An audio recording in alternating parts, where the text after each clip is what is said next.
हमारी भारतीयों में उपासना पद्धति अलग है। कोई मस्जिद में जाता है, कोई बौद्ध विहार में जाता है, कोई चर्च में जाता है, कोई मंदिर में जाता है। ये अलग अलग हमारी उपासना पद्धति है, पर हम भारतीय है, हम एक है। और हम सब ने मिलकर आतंकवाद के खिलाफ, जो हमारे देश में विशेष रूप से हमारी इंटरनल और एक्सटर्नल सिक्योरिटी को ध्यान में लेते हुए हमारे देश में आतंकवादियों के खिलाफ और देश के दुश्मनों के खिलाफ हमने एक होना चाहिए। सबने जात पंथ धर्म भाषा भूलकर, ये उसका स्पिरिट है। लेकिन ये बांटने का एक तरीके से प्रयास है। कहा है पूरे भारतीय एक हुए वहां बांटने का प्रयास है। कटेंगे तो कटेंगे, ये लोग उसका गलत इंटरप्रिटेशन करते हैं, ऐसा अर्थ नहीं है। देखो, संविधान ना हम बदलेंगे, ना बदलने देंगे, ना बदलने की कोई हिम्मत करेगा।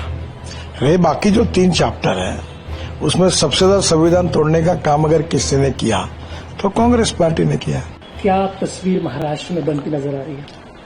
महाराष्ट्र में निश्चित रूप से भारतीय जनता पार्टी, शिवसेना और राष्ट्रवादी कांग्रेस, ये जो हमारी महायुति की अलायंस है, ये निश्चित रूप से चुनाव जीतती हुई दिख रही है और हमें कंफर्टेबल मेजोरिटी मिलेगी। जिस तरीके से नतीजे रहे थे 2024 लोकसभा में, एमवीए का जो कॉन्फिडेंस है वो काफी बड़ा है। उनको लगता है कि सरकार महाराष्ट्र में उनकी बनेगी। मुझे नहीं लगता, क्योंकि लोकसभा का माहौल अलग था, इस समय का अलग है और निश्चित रूप से हमारी जीत होगी, ऐसा मुझे विश्वास है। ये जो महायुति का गठबंधन बना है, लोग कह रहे हैं कि ये बेमेल गठबंधन है। अजीत पवार की विचारधारा बीजेपी के साथ नहीं जुड़ती, उनको लाया गया है केवल सत्ता के लिए। लोगों में एक इस तरीके से मैसेज है और कैडर भी थोड़ा सा नाराज है, कहा जा रहा है। देखिए, पॉलिटिक्स में तो अलायंसेस बनती है, लोग आते हैं जाते हैं और पार्टी का विस्तार करने के लिए और चुनाव जीतने के लिए अलायंसेस बनती है। ये तो कड़वा सच है, पर मुझे लगता है कि ओवरऑल ये सब अलायंस का फायदा होगा, हम जीतेंगे। जिस तरीके की तोड़फोड़ पिछले दिनों महाराष्ट्र में हुई, कहा जा रहा है कि लोग इससे नाराज है, लोग पसंद नहीं करते ये सब चीजें पॉलिटिक्स में। मुझे नहीं लगता। देखिए, यहाँ जब 2 फोर्सेस इकट्ठा होते हैं, अब वो तो कांग्रेस और शिवसेना साथ में आई, उनके कौन से विचार मिल रहे हैं? या एनसीपी के शरद पवार साहब के और शिवसेना के कौन से मिल रहे हैं? चुनाव में होता ही यही है। एक नारा नया लाया है बीजेपी ने, बटेंगे तो कटेंगे। इसको लेकर काफी विवाद भी हो रहा है। अजीत पवार ने असहमति अपनी प्रदर्शित कर दी कि ये नारा महाराष्ट्र में नहीं चलेगा। कुछ बीजेपी के लोग, पंकजा मुंडे भी कह रहे कि इससे हमारा ताल्लुक नहीं है। इसको कैसे देखते हैं, ये पोलराइजेशन का एक? देखिए, हमारा देश एक है, हम सब भारतीय हैं। हमारी भारतीयों में उपासना पद्धति अलग है। कोई मस्जिद में जाता है, कोई बौद्ध विहार में जाता है, कोई चर्च में जाता है, कोई मंदिर में जाता है। ये अलग अलग हमारी उपासना पद्धति है, पर हम भारतीय है, हम एक है। और हम सब ने मिलकर आतंकवाद के खिलाफ, जो हमारे देश में विशेष रूप से हमारी इंटरनल और एक्सटर्नल सिक्योरिटी को ध्यान में लेते हुए हमारे देश में आतंकवादियों के खिलाफ और देश के दुश्मनों के खिलाफ हमने एक होना चाहिए। सबने जात पंथ धर्म भाषा भूलकर, ये उसका स्पिरिट है। लेकिन ये बांटने का एक तरीके से प्रयास है। कहा है पूरे भारतीय एक हुए वहां बांटने का प्रयास है।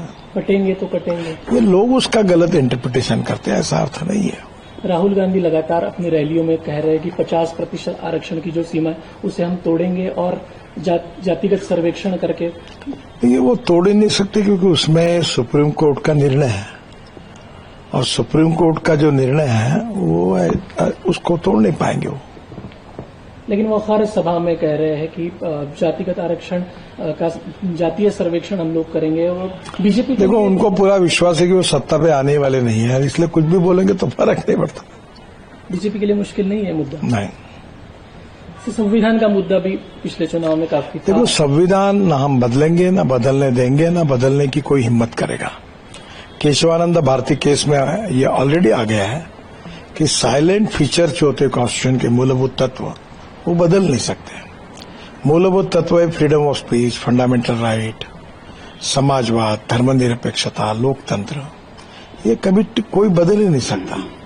रहे बाकी जो 3 चैप्टर है, उसमें सबसे ज्यादा संविधान तोड़ने का काम अगर किसी ने किया तो कांग्रेस पार्टी ने किया।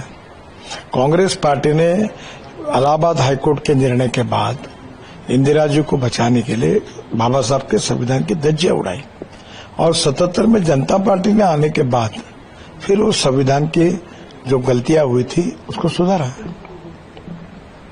लाडली बहन योजना की काफी चर्चा इन दिनों है, लेकिन कुछ जो अर्थ विशेषज्ञ हैं वो भी ऐसा भी कहते हैं कि ऐसी सब योजनाएं लाने के कारण जो आर्थिक स्थिति है वो कमजोर होगी। देखिए, आजकल सब जगह पर राजनीतिक पार्टी सरकार के द्वारा इंडिविजुअल बेनिफिट स्कीम्स लाती है और उसका फायदा होता है। और इंडिविजुअल जो गरीब है, शोषित है, पीड़ित है, उनके इंटरेस्ट के लिए स्कीम लाना कोई गलत नहीं है। अब ये सभी लोग लाते हैं। लेकिन उससे आर्थिक स्थिति नहीं जी, चुनाव के बाद हम आर्थिक स्थिति मजबूत करेंगे, रेवेन्यू बढ़ाएंगे। एक मुद्दा खासकर बनाया जा रहा है महाविकास आघाड़ी शरद पवार हो कि महाराष्ट्र में जो प्रोजेक्ट आने थे उसे बाहर ले जाया गया, गुजरात ले जाया गया और महाराष्ट्र जो नंबर 1 था उसे नीचे खसकाने का काम भारतीय जनता पार्टी कर रही है। ये गलत बात है। जो व्यक्ति इन्वेस्टमेंट करता है वो खुद निर्णय करता है कि कौन से गांव में, कौन से जिले में और कौन से राज्य में इन्वेस्टमेंट करना है, और वहां के गवर्नमेंट की जो पॉलिसी वो देखते हुए करता है। ये आरोप सरासर गलत है, भारतीय जनता पार्टी को बदनाम करने वाला है। मराठा आरक्षण लेकर भी काफी कश्मकश है। एक तरफा बीजेपी का विरोध नहीं, ये तो मराठा आरक्षण के लिए तो देवेंद्र जी मुख्यमंत्री थे, उन्होंने उसके ऊपर मार्ग निकाल के मदद की थी, इसलिए स्वाभाविक रूप से मराठा आरक्षण के हम विरोधी नहीं है। पर वो जानबूझकर कुछ लोगों को गुमराह करने की कोशिश कर रहे हैं। ये चुनाव एकनाथ शिंदे के नेतृत्व में लड़ा जा रहा है, लेकिन कोई भी स्पष्ट तौर पर ये नहीं बोल रहा है कि अगले मुख्यमंत्री वही होंगे।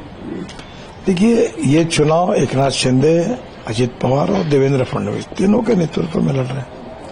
और पार्टी हाईकमांड चुनाव के बाद हमारा पार्लियामेंट्री बोर्ड और चुने हुए लोक प्रतिनिधि अपने नेता का निर्णय करेंगे। अगर बीजेपी की ज्यादा सीटें आएगी तो बीजेपी का दावा रहेगा सीएम? नहीं, अभी तो मैंने जो कहा ना कि पार्टी का जो शीर्षस्थ नेतृत्व है वो निर्णय करेगा। और एकनाथ शिंदे का परफॉर्मेंस ठीक नहीं रहा तो देखो, जब होगा तब पार्टी का जो शीर्षस्थ नेतृत्व निर्णय करेगा। एक ऐसा भी कहा जा रहा है कि 2019 में जब महाराष्ट्र में सत्ता स्थापना का जो चर्चाएं चल रही थी उसमें एक बड़े उद्योगपति शामिल थे, उस चर्चा में मध्यस्थता कर रहे थे। शरद पवार जी ने भी ये बात कबूली है कि ऐसी सब चर्चाएं चल रही थी एनसीपी को साथ लाने की। तो मुझे तो जानकारी नहीं है, ना मुझे कोई उद्योगपति इन्वॉल्व हुआ उसकी जानकारी नहीं और मुझे पता नहीं। नितिन जी, आप अपने हर भाषण में कहते हैं कि महाराष्ट्र के लिए आपने क्या किया, तो आने वाले 5 सालों में आपका क्या एजेंडा महाराष्ट्र के लिए होगा, वोटरों को क्या बताएं? देखो, महाराष्ट्र सुखी, समृद्ध और संपन्न बनाना चाहिए।